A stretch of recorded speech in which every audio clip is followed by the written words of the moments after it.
دو فرشتے آتے ہیں، ان میں ایک بد دعا کرتا ہے، ہر انسان کے لیے ایک دعا دیتا ہے۔ مسلم شریف میں حدیث ہے 1010 نمبر۔ تو سامعین کرام، ایک بد دعا دیتا ہے انسان کو، اور ہر روز آتے ہیں، ایک دعا دیتا ہے۔ وہ جو بد دعا دیتا ہے، جن کو بد دعا دیتا ہے،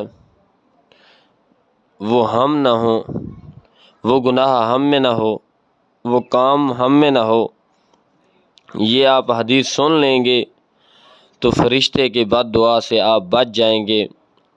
وہ عمل کرنے والے بن گئے تو فرشتے کی بد دعا سے محفوظ ہو جائیں گے ہم۔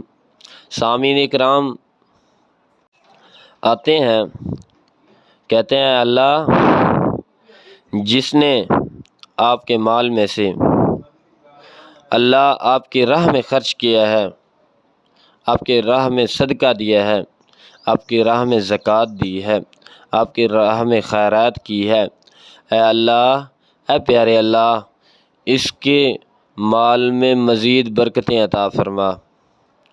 جو زکوٰۃ کھا جاتا ہے، اللہ تعالیٰ کے راہ میں صدقہ نہیں دیتا، 20واں حصہ اللہ تعالیٰ کی راہ میں دینا ہوتا ہے، وہ کھا جاتا ہے، روزانہ فرشتہ اس کے لیے بد دعا کرتا ہے، اللہ تعالیٰ اس کو ہلاک کر دے، اس کے مال کو ہلاک کر دے۔ تو سامعین کرام، اس بد دعا میں ہم نہ ہوں، روزانہ کی عادت بنا دیں، روزانہ کی عادت بنا لیں۔ اللہ کی راہ میں کم از کم 50 کی فرصت ہے، 50 اللہ کی راہ میں خرچ کریں، صدقہ دینے والے بنیں، اپنی آخرت کے لیے کوئی اچھا کر لیں، آخرت اچھی بنا لیں، آخرت کے لیے اچھا کما لیں۔ اگر اسی طرح چلتا رہا تو روزانہ فرشتہ نیک اللہ تعالیٰ کا نور، تو سامعین کرام وہ بد دعا کرتا رہا تو ہماری ان کی دعائیں قبول ہوتی ہیں، تو ہمارے لیے ہماری آخرت برباد ہو جائے گی۔ سامعین کرام، جتنا ہو سکے اللہ کی راہ میں خرچ کیا کریں، فرشتے کی بد دعا کے مستحق نہ ہوں، فرشتے آپ کے لیے دعائیں کریں، ایسے بنو۔ سامعین کرام، دوستوں میں ہزاروں کے ہزار ہر روز تقسیم کیے جاتے ہیں سامعین کرام، اور اس کے بعد فضول خرچیاں کی جاتی ہیں۔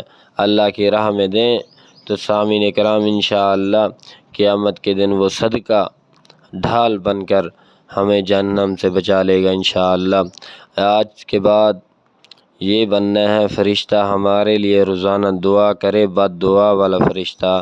2 فرشتے روزانہ اترتے ہیں، نبی کریم صلی اللہ علیہ وسلم نے فرمایا، ایک فرشتہ بد دعا کرتا ہے، ایک فرشتہ دعا دیتا ہے، جو کہ اللہ تعالیٰ کی راہ میں خرچ کرتا ہے۔ نبی کریم صلی اللہ علیہ وسلم نے فرمایا، اے اللہ اس کے مال میں مزید برکتیں عطا فرما۔ جو نہیں خرچ کرتا، کہتا ہے اللہ اس کے مال کو ہلاک کر دے۔